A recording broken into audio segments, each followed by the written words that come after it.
Hi students, index number को हम discuss कर रहे थे। प्रीवियस लेक्चर में हमने इंडेक्स नंबर की टाइप्स को डिस्कस किया था। इंडेक्स नंबर की मेजर टू टाइप्स हैं, simple index number and composite index number. Simple index number की जो फर्दर दो टाइप्स थे, दो पार्ट थे, दो मेथड थे, उनको हमने डिस्कस कर लिया था।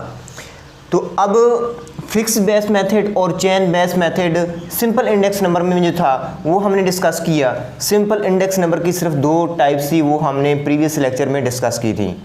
आज हमारे पास इंडेक्स नंबर में कंपोजिट इंडेक्स नंबर है। सिंपल इंडेक्स नंबर को हम डिस्कस कर चुके हैं प्रीवियस लेक्चर में। अब लेक्चर नंबर 2 है जो हमारा, उसमें सिंपल इंडेक्स नंबर को डिस्कस की है। अब आज की लेक्चर में हम कंपोजिट इंडेक्स नंबर की, वैसे तो टाइप्स इसकी ज़्यादा हैं, जो हमारे पास अनवेटेड इंडेक्स नंबर है इसकी टाइप सिंपल एग्रीगेटिव मेथड, जिसमें फिक्स बेस मेथड है, इसको डिस्कस करेंगे। आज का हमारा lecture simple aggregative method, fix base method, इसका एक ही टॉपिक है। और मुख्तसर सा आज का हमारा टॉपिक, मुख्तसर सा लेक्चर हमारा कि composite index number. Composite index number में आगे इसकी दो टाइप्स हैं, अनवेटेड इंडेक्स नंबर और वेटेड इंडेक्स नंबर।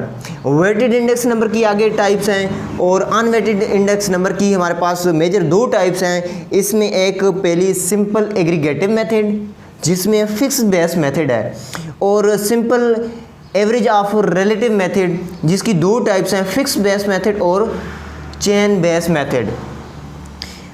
आज हम सिंपल एग्रीगेटिव मेथड, जिसमें सिर्फ और सिर्फ फिक्स बेस मेथड यूज़ होता है, तो एक ही एग्जांपल लेके हम इस पोर्शन को समझते हैं कि simple aggregative method.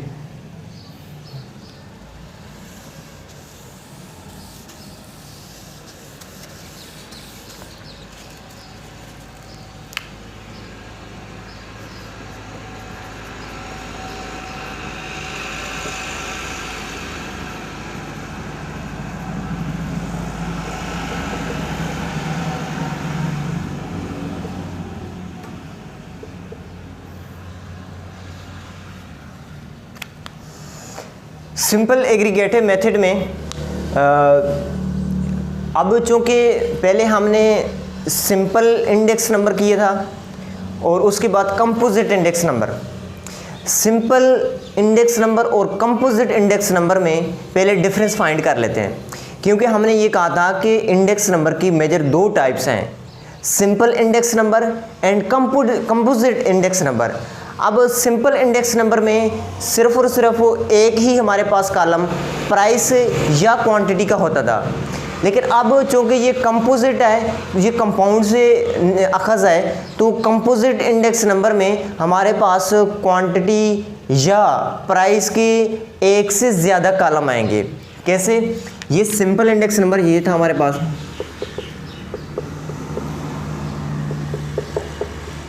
Simple index number में यहाँ पे हमारे पास ईयर्स,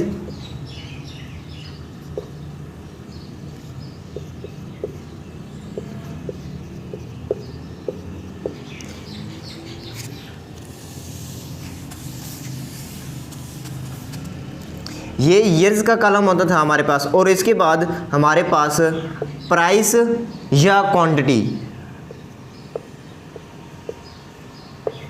अब ये तो था हमारे पास सिंपल इंडेक्स नंबर, जिसमें सिर्फ प्राइस को हम डिस्कस, प्राइस का एक कॉलम होता था या क्वांटिटी का। अब हमारे पास जो कंपोजिट इंडेक्स नंबर है,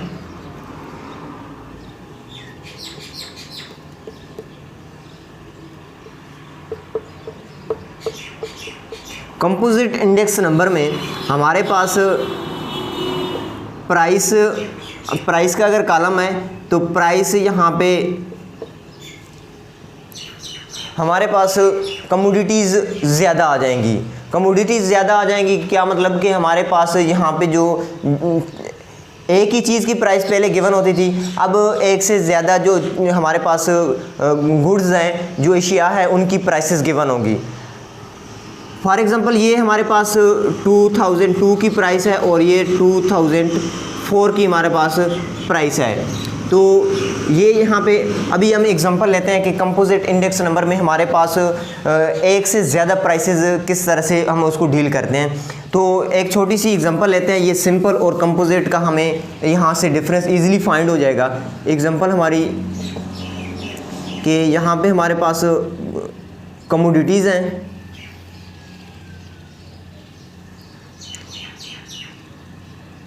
एवरेज प्राइस यहाँ पे 2002 में प्राइस है हमें, और यहाँ पे 2004 में हमारे पास प्राइस है, और यहाँ पे हमारे पास कमोडिटीज़ हैं। तो यहाँ पे हम ये लेट कर लेते हैं कि ये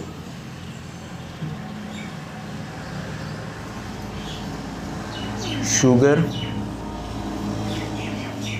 टी, कॉफ़ी,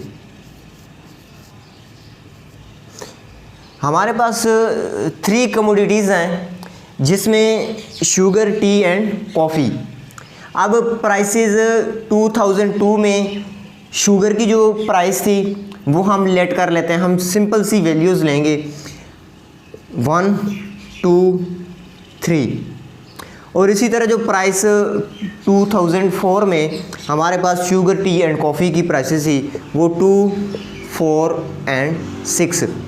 अब ये हमारे पास प्राइसेस आ गई हैं। अब कंपोजिट इंडेक्स नंबर की यहाँ पे हमें कैसे पता है कि ये कंपोजिट इंडेक्स नंबर है? हमारे पास प्राइसेस का जो कॉलम है वो एक से ज़्यादा प्राइसेस है हमारे पास। 2002 में भी प्राइसेस गिवन है कमोडिटीज़ की, और 2004 में भी हमारे पास कमोडिटीज़ गिवन है, प्राइसेस गिवन है, और कमोडिटीज़ हमारे पास मोर देन 2 है, शुगर, टी एंड कॉफ़ी। इसको हमने डिस्कस करना है।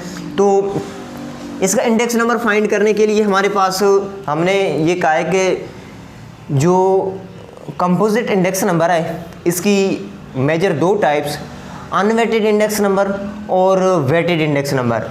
तो हमने पहले अनवेटेड इंडेक्स नंबर को डिस्कस करना है। तो अनवेटेड इंडेक्स नंबर में सिंपल एग्रीगेटिव मेथड था। तो सिंपल एग्रीगेटिव मेथड है हमारा, हम ये डिस्कस कर रहे हैं। सिंपल एग्रीगेटिव मेथड में हमारे पास पहला है फिक्स्ड बेस मेथड। इसमें एक ही मेथड है, फिक्स्ड बेस मेथड।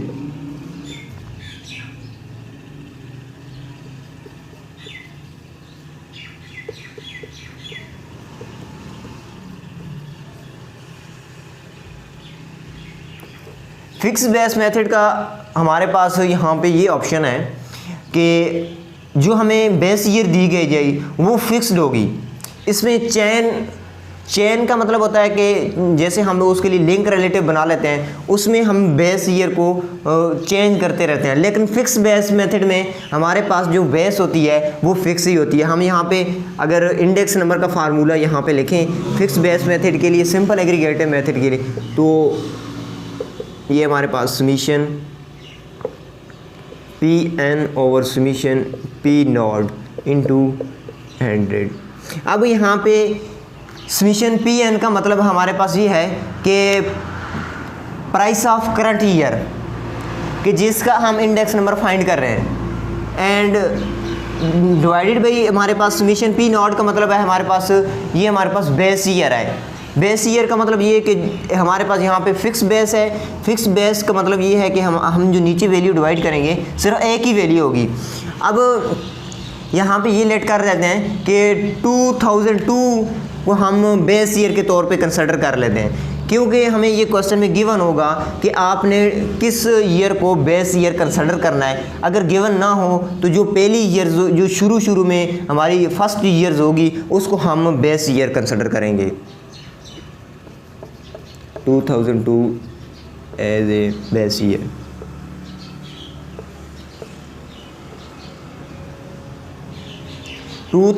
अब हमारे पास बेस ईयर है तो इसको पी नॉट कह देंगे। जो बेस ईयर होगी उसको पी नॉट कहेंगे और जो करंट ईयर होगी उसको पी एन कह देंगे। तो अब इसमें समीशन पी एन का मतलब ये है कि पी एन के कॉलम को हमने सम करना है। तो सम करने से हमारे पास ये 12, और नीचे हमें चाहिए समीशन पी नॉट। तो पी नॉट का मतलब है हमें जो हमारे पास बेस ईयर की प्राइसेस हैं उनको हमने सम करना है। तो ये हमारे पास है टोटल 6। तो सिंपल यही वैल्यू हमने अपने फार्मूले में पुट करनी है। पुट करने के बाद हमारे पास आंसर आ जाएगा। ये 12/6 इंटू 100, 2 इंटू 100, ये हमारे पास 200 आ गया। ये इंडेक्स नंबर है। सिंपल एग्रीगेटिव मेथड में हमारे पास सिर्फ एक ही ऑप्शन है, fix base method. Fix base method दोबारा इसको क्लियर करते जाएं। फिक्स बेस मेथड में हमारे पास जो नीचे बेस में हमने डिवाइड करनी है, चाहे यहाँ पे प्राइस है चाहे यहाँ पे क्वांटिटी है, तो यहाँ पे पी आ जाए या क्यू आ जाए, तो हमने नीचे फिक्स्ड वैल्यू डिवाइड करनी है। अब यहाँ पे हम प्राइसेस को डिस्कस की है। अगर यहाँ पे प्राइसेस क्वेश्चन में प्राइस के यहाँ पे हमारे पास प्राइस के बदले यहाँ पे हमारे पास क्वांटिटी आ जाए, तो हम ये कहते हैं कि इसको राइज करके ये क्वांटिटी अगर हमारे पास आ जाए तो ये क्यू नॉट होगा और ये क्यू एन होगा। तो इसी तरह यहाँ पे हम यहाँ पर भी हम क्यू लगा देंगे और यहाँ पर भी पी की जगह क्यू लगा देंगे। फार्मूला हमारा वही, यहाँ पर भी क्यू का इंडेक्स नंबर हमारे पास आ और ये भी क्यू बन जाएगा। अगर प्राइस आ जाए या क्वांटिटी, आपने प्राइस अगर आपके पास आ जाए तो आपने जो ईयर हमारी बेस ईयर है उसको पी नॉट कह देंगे और जो हमारी करंट ईयर है उसको हम पी एन का नाम दे देंगे। अगर क्वांटिटी है तो आपने क्यू से मेंशन करना है, अगर प्राइस है तो आपने पी से मेंशन करना है। ये आज का हमारा लेक्चर था सिंपल एग्रीगेटिव मेथड में फिक्स बेस मेथड को डिस्कस किया है।